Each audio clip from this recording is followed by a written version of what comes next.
Seigneur, dans le silence de ce jour naissant, je viens te demander la paix, la sagesse, la force. Je veux regarder aujourd'hui le monde avec des yeux tout remplis d'amour, être patient, compréhensif, doux et sage, voir au-delà des apparences tes enfants, comme tu les vois toi-même, et ainsi ne voir que le bien en chacun.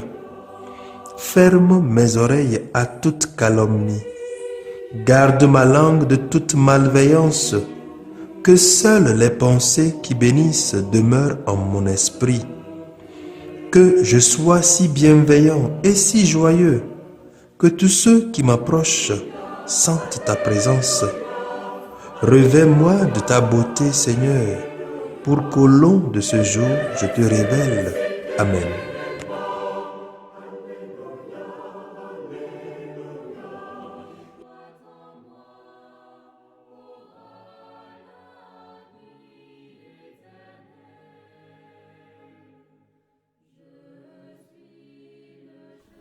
Écoutons les textes de ce jour lus par le Père Éric Coutor SMA et commentés par le Père Pierre-Paul Anani SMA.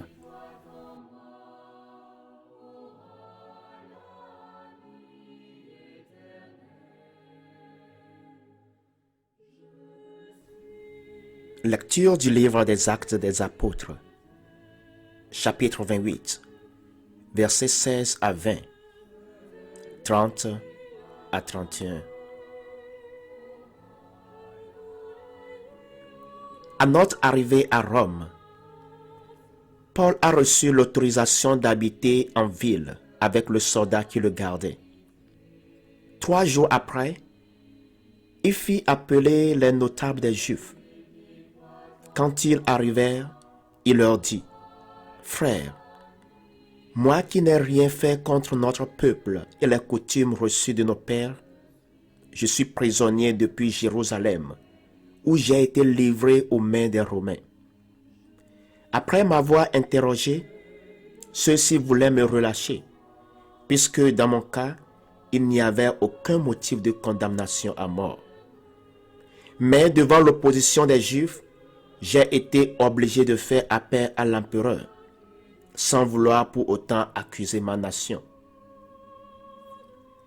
C'est donc pour ce motif que j'ai demandé à vous voir et à vous parler, car c'est à cause de l'espérance d'Israël que je porte ces chaînes. Paul demeura 2 années entières dans le logement qu'il avait loué. Il accueillait tous ceux qui venaient chez lui. Il annonçait le règne de Dieu et il enseignait ce qui concerne le Seigneur Jésus-Christ, avec une entière assurance et sans obstacle. Parole du Seigneur.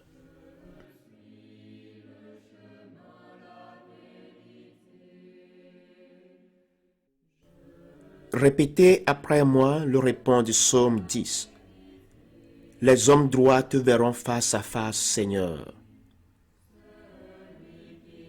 Le Seigneur dans son temple saint, le Seigneur dans les cieux où il trône, garde les yeux ouverts sur le monde.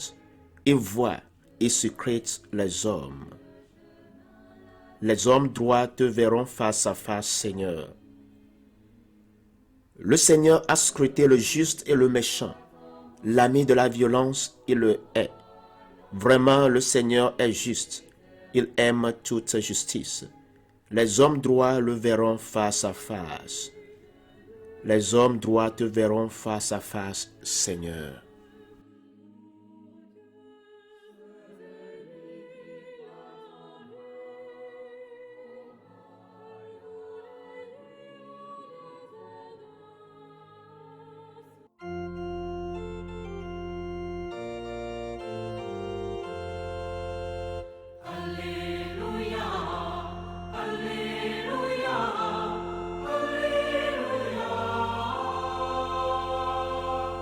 Vous enverrez l'Esprit de vérité, dit le Seigneur. Il vous conduira dans la vérité tout entière.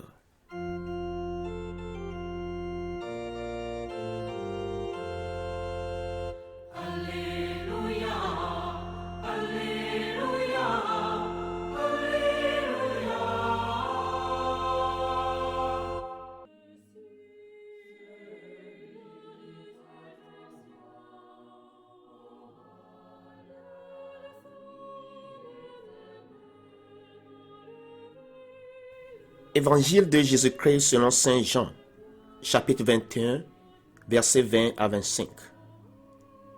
En ce temps-là, Jésus venait de dire à Pierre, « Suis-moi ». S'étant retourné, Pierre aperçoit, marchant à leur suite, le disciple que Jésus aimait. C'est lui qui, pendant le repas, s'était penché sur la poitrine de Jésus pour lui dire, « Seigneur, quel est celui qui va te livrer ?»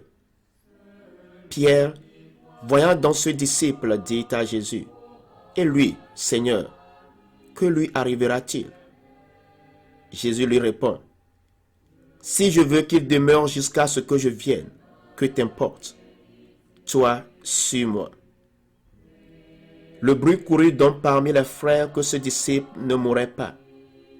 Or, Jésus n'avait pas dit à Pierre qu'il ne mourrait pas. Mais, si je veux qu'il demeure jusqu'à ce que je vienne, que t'importe? C'est ce disciple qui témoigne de ces choses et qui les a écrites. Et nous savons que son témoignage est vrai.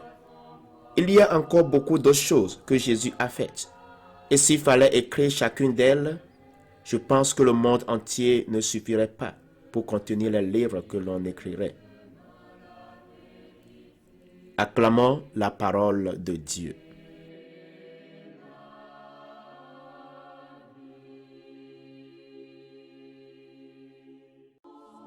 La première lecture de ce 7e samedi du temps pascal nous montre comment à Rome, Paul est assez bien traité. Au lieu d'être mis en prison, on lui permet de rester en ville, mais avec des menottes. Une de ses premières expériences sera celle de la fraternité chrétienne. Ce qui est impressionnant avec Paul, quelles que soient les conditions dans lesquelles il se trouve, il parle de Jésus. Ce qui comptait pour lui, c'est la confiance que le Seigneur met en lui. Le persécuteur devenu apôtre, nul n'est vraiment trop loin pour Dieu. L'évangile de Saint Jean se termine sur cette séquence très visuelle. Jésus s'éloigne. Il est suivi de Pierre, qui est encore tout bouleversé de la confiance que Jésus met en lui. Il interroge le maître sur ce disciple, Jean, qui a tellement moins démérité que lui. Mais Jésus ne répond pas clairement. À vrai dire, peu importe la réponse. L'essentiel, c'est que Saint Jean aussi joue son propre rôle au service de la bonne nouvelle. Ce qui compte, c'est la confiance faite aux témoins. Vivre une vie qui porte du fruit demande d'avoir à un moment donné des objectifs clairs et une détermination, une discipline à foncer sur ses rêves. Avec l'aide de l'Esprit Saint, chacun de nous a la possibilité de découvrir sa raison de vivre qui gît au fond de lui. Les conditions extérieures ont peu d'importance. Il faut se construire une confiance en soi. Le Seigneur nous connaît bien avec toutes nos faiblesses et il a confiance en nous. D'ailleurs, il a confié son Église à quelqu'un qu'il a renié 3 fois. Nul n'est si pécheur que Dieu ne peut pardonner et utiliser à son service. Il appartient à chacun de nous d'utiliser les opportunités que la grâce de Dieu met sur son chemin pour avancer.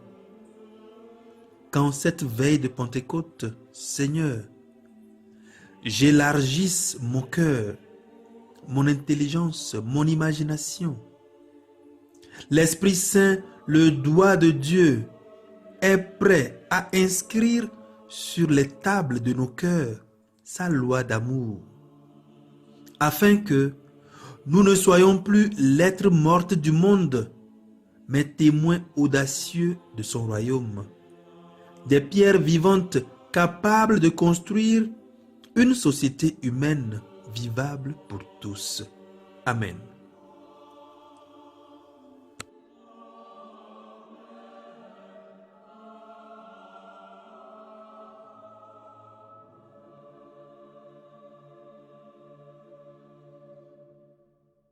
Que le Seigneur Tout-Puissant et Miséricordieux nous bénisse et nous garde, le Père